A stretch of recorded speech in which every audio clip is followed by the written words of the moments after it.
एक बार फिर से स्वागत है दोस्तों आपके अपने YouTube channel Siddhartha job point में। आज का टॉपिक है एरिक एरिक्सन का मनोसामाजिक सिद्धांत, जो ये सामाजिकरण की प्रक्रिया का टॉपिक से जुड़ा हुआ है। और आप लोग जो पढ़े होंगे सामाजिकरण की प्रक्रिया का प्रीवियस ईयर क्वेश्चंस भी हम डाल चुके हैं। आप डिस्क्रिप्शन लिंक में जाइएगा, सामाजिकरण की प्रक्रिया पार्ट 1 सर्च कीजिएगा, वहाँ आपको सामाजिकरण की प्रक्रिया मिल जाएगा।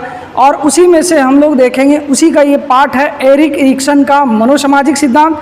और इसी वीडियो में हम लोग जिक्र करेंगे ब्रॉनफेन-ब्रेनर का पारिस्थितिक सिद्धांत। तो दो सिद्धांत एक ही वीडियो में रहेगा। वीडियो को शुरू से अंत तक देखिएगा।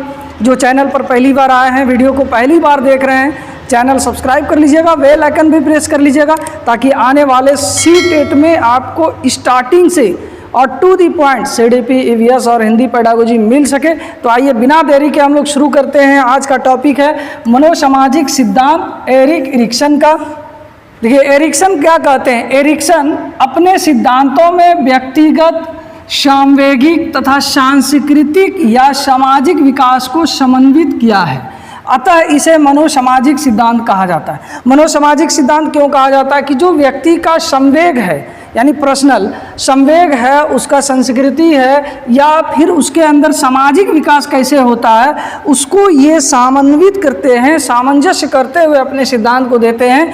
इसलिए इनके सिद्धांत को मनोसामाजिक सिद्धांत कहा जाता है। एरिक्सन के इस सिद्धांत को जीवन अवधि विकास सिद्धांत भी कहा जाता है। जीवन अवधि विकास क्यों कहा जाता है कि पूरे जीवन का एक मनुष्य है, जब से वो जन्म लेता है और मृत्यु तक इन्होंने 8 चरण में अपने सिद्धांत को विकसित किया, सिद्धांत को बताया है। यानी पूरे एक व्यक्ति के पूरे जीवन अवधि का विकास को सिद्धांत के रूप में परिवर्तित किया है, इसलिए इसे जीवन अवधि विकास सिद्धांत भी कहा जाता है। इस सिद्धांत में पूरी जीवन अवधि में होने वाले विकास को 8 विभिन्न अवस्थाओं में बांटकर अध्ययन किया। 8 विभिन्न, याद रखिएगा। एरिक्सन के मनोसामाजिक सिद्धांत में एरिक्सन ने अपने सिद्धांत को कितने भागों में विकसित किया है या कितने अवस्थाओं में बांटा है, तो याद रखिएगा 8 अवस्थाओं में। ये 8 अवस्थाओं को हम लोग थोड़ा पूरा डिटेल से देखेंगे क्या क्या है। आप चाहें तो इसको नोट कर सकते हैं। विश्वास बनाम अविश्वास, जो जन्म से 1 वर्ष होता है।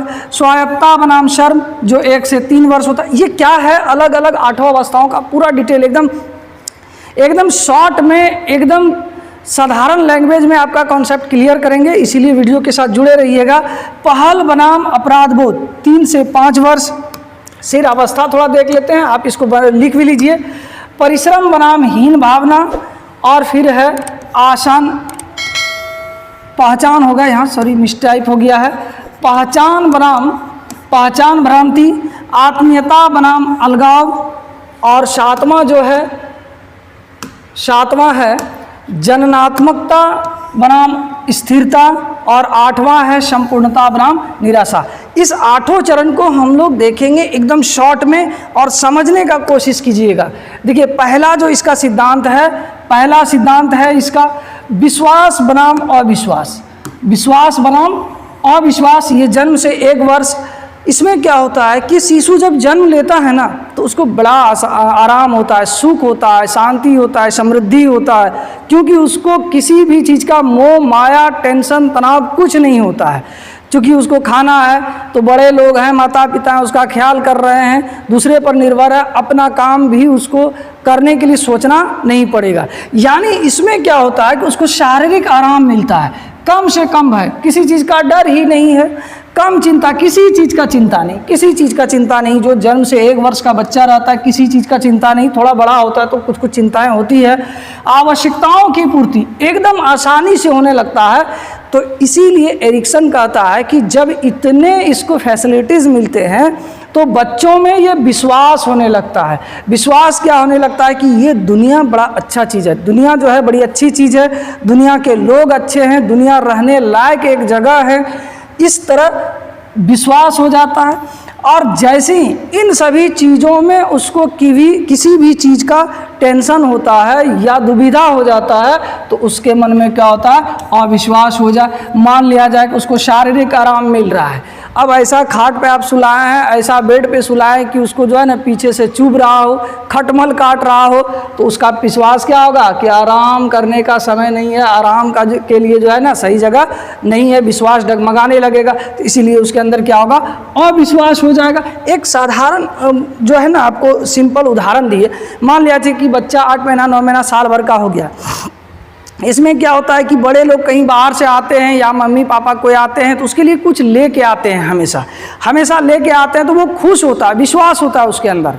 लेकिन वही 2 दिन 4 दिन 5 दिन 8 दिन लाए, उसके बाद लाना बंद कर दे, 2-3 दिन उसके मन में क्या हो जाएगा, अविश्वास हो जाएगा कि अब हमको मानता नहीं है या सुख नहीं है।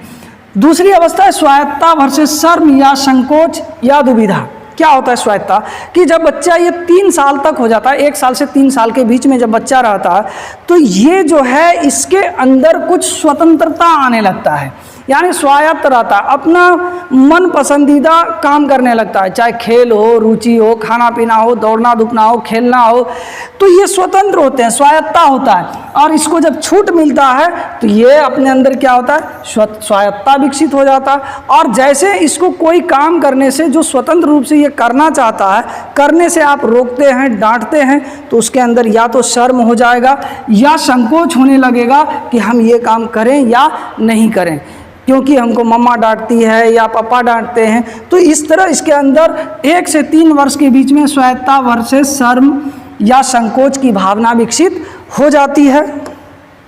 आगे है पहल बनाम अपराध बोध। पहल, अब देखिए बच्चा जब 3 से 5 साल का बच्चा होता है ना, तो ये अलग अलग करता है, अलग अलग समझते हैं।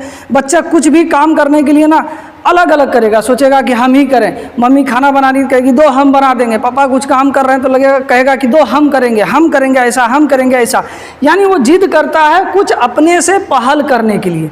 और जैसे उसको पहल वाला जिम्मेदारी दे देते हैं या कुछ करने के लिए दे देते हैं, मान लिया जाए कि इसको एक शौक़ होता है कि हम अपने चीज़ों का रक्षा करें, इसको पहल करने के लिए दे दिए कि आप अपने किताब हो, कॉपी हो, पेंसिल हो या पेट हो, जो भी है, इन सभी चीज़ों का आप पहल करते हुए सुरक्षा कीजिए, तो वो पहल करेगा बड़ी आसानी से। लेकिन जब इसका माइंड, चूँकि ये बच्चे हैं, 5 साल तक के बच्चे हैं, तो इनका माइंड डाइवर्ट हो जाता है, उन चीज़ों का ख्याल नहीं रख पाता है, देखभाल नहीं कर पाता है, तो उसको ये गिल्टी फील होता है, अपराध बोध होने लगता है मन में कि हम ऐसा नहीं कर सके या हम कर नहीं पाए, जिसके वजह से हम क्या हैं, अपराधी हैं। यानी कोई काम करने के लिए वो पहले पहल करता है, जब वो पहल करने के लिए उसको स्वायत्ता दे देते हैं, फ्रीडम दे देते हैं, तब क्या होता है, उससे गलती होती है। और जैसे ही गलती होती है तो उसके मन में क्या होता है, एक अपराध बोध का ज्ञान हो जाता है कि भाई हमसे ये अपराध हो गया, गलती हो गया। आगे है परिश्रम बनाम हीन भावना। अब देखिए 6 से 12 साल के जो बच्चे होते हैं ना, बहुत परिश्रमी होते हैं। ये इतने परिश्रमी होते हैं कि कोई भी काम इसको कहिएगा ना तो ये कहेगा कि नहीं होगा। जो भी काम करेगा, खेलेगा, दौड़ेगा या घरेलू कोई काम है, तो वो पूरे मेहनत से करेगा, पूरा परिश्रम से करेगा। और जैसे परिश्रम से करेगा, पढ़ाई लिखाई, खेल कूद, और यदि उस परिश्रम का फल अच्छा नहीं होता है तो उसके मन में क्या होता है, हीन भावना आ जाती है, हमसे ये चीज़ नहीं हो पाया। मतलब क्या होता है कि योग्य बनने के लिए ये अपने शारीरिक व बौद्धिकता का उपयोग करता है, यानी अपने शारीरिक ताकत पूरा झोंक देता है, बुद्धि पूरा अप्लाई करने लगता है, तो ये परिश्रम हो गया उसका। यदि वो सफल हुआ तो ठीक है, और यदि वो सफल नहीं हो पाता है तो उसके अंदर क्या हो जाता है, हीन भावना आ जाती है। आगे है पहचान बनाम पहचान भ्रांति। अब देखिए ये बच्चा 12 से 18 वर्ष के बीच में होता है। अब देख रहे हैं कि ये खतरनाक एज भी होता है, जो कि टीनेजर कहा जाता है, किशोरावस्था कहा जाता है। इसमें क्या करता है, बालक में जिज्ञासा होती है कि वे कौन है, यानी अपने आप को खोज करता है, कौन है हम, किस लिए हैं, ज़िंदगी में हम कहाँ जा रहे हैं, हमको क्या क्या चीज़ें करना है, इन सभी चीज़ों का वो पहचान करता है। और पहचान करने के साथ साथ, यानी अपनी सटीक पहचान बनाने के लिए भिन्न भिन्न भूमिकाओं का निर्वाह करता है। अब यहीं पर बच्चों को कई चीज़ों की लत हो जाती है, कई चीज़ों के बारे में पहचान बनाने लगता है। दोस्त है, दोस्त के संग पर जो है दोस्तों के बीच में अपनी पहचान बनाना, पढ़ाई है तो पढ़ाई को लेकर पहचान बनाना, यदि उसका किसी के साथ अफेयर हो जाता तो वहाँ पहचान बनाने के लिए जद्दोजहद करता है।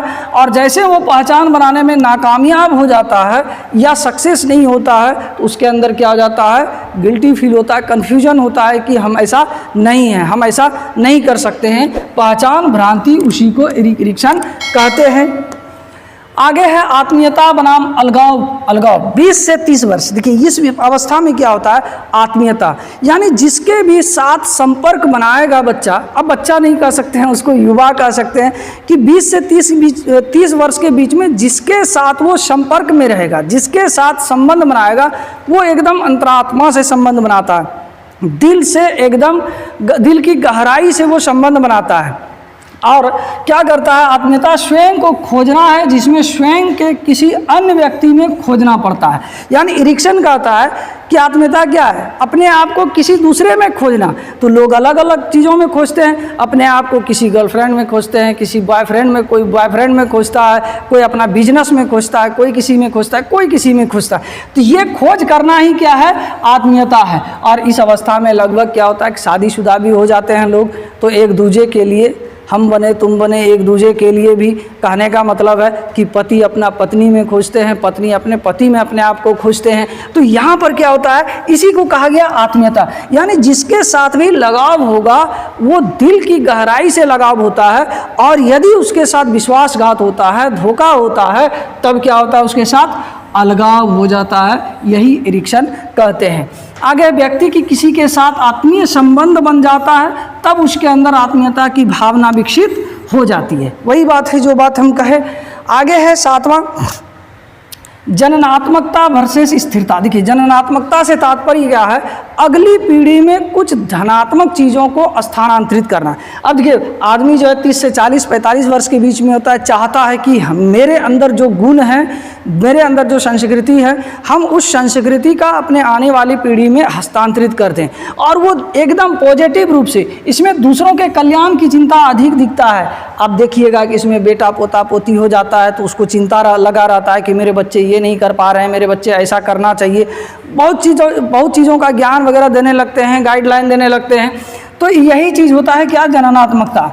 और जब वो या तो जननात्मकता के तहत या तो बच्चे उसको ग्रहण कर लेते हैं तब वो स्थिर हो जाता है, या वो थेथर भी हो जाता है कि नहीं अब मेरे कहने से हो जाए, बच्चे अब फॉलो नहीं करेंगे, बच्चे जो हैं कुछ मानेंगे नहीं, तो भी वो स्थिर हो जाता है। जाओ भाई जो करना है, जैसे करना है करो अपने आप से।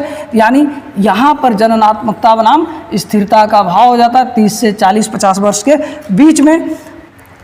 एरिक एरिक्सन का 8वां और अंतिम है संपूर्णता वर्सेस निराशा। संपूर्णता क्या होता है कि अब व्यक्ति जो 40-50 साल से ऊपर रहता है, वो अपने संपूर्ण जीवन के बारे में, जिए हुए यानी बिताए हुए ज़िंदगी के बारे में सोचता है, समझता है, और वो ये फील करता है कि हम अपनी ज़िंदगी को पूरी तरह से जी चुके हैं, हासिल कर चुके हैं। हमको जो भी हासिल करना हो, बेटे का शादी कर दिए, बेटी का शादी कर दिए, घर बना दिए, बेटा को पूंजी बना दिए, बेटे को जॉब दिलवा दिए, बेटी का अच्छे घर में शादी कर दिए, फलाना का घर बना दिए, फलाना जगह में दान वगैरह दे दिए। ये चीज़ वो सोचता है कि हम अपने जीवन में पूरा कर लिए, और यदि किसी चीज़ का मलाल उसको नहीं रहता है तब उसके अंदर संपूर्णता का भाव विकसित हो जाता है, संपूर्णता का एहसास होता है। और जैसे ही यदि वो पिछली ज़िंदगी को यानी जिए हुए ज़िंदगी से किसी बात को लेकर अफसोस होता है, किसी चीज़ को प्राप्त करने में यानी हासिल करने में कमी हो गया है, तब उस चीज़ को सोचते हुए, चिंता करते हुए इसके अंदर में क्या हो जाता है, निराशा का भाव होता है। तो ये था एरिक एरिक्सन का मनोसामाजिक सिद्धांत। उम्मीद करते हैं ये सिद्धांत आपको समझ में आ गया होगा और बड़ा इंटरेस्टिंग था भी। और यदि वीडियो को देखते देखते यहाँ तक पहुँच भी गए हैं तो वीडियो को लाइक कर लीजिएगा, सब्सक्राइब कर दीजिएगा। चैनल यदि अब तक देखते देखते भूल गए सब्सक्राइब करना तो सब्सक्राइब कर दीजिएगा। मिलते हैं अगले वीडियो में, तब तक के लिए जय हिंद, जय भारत।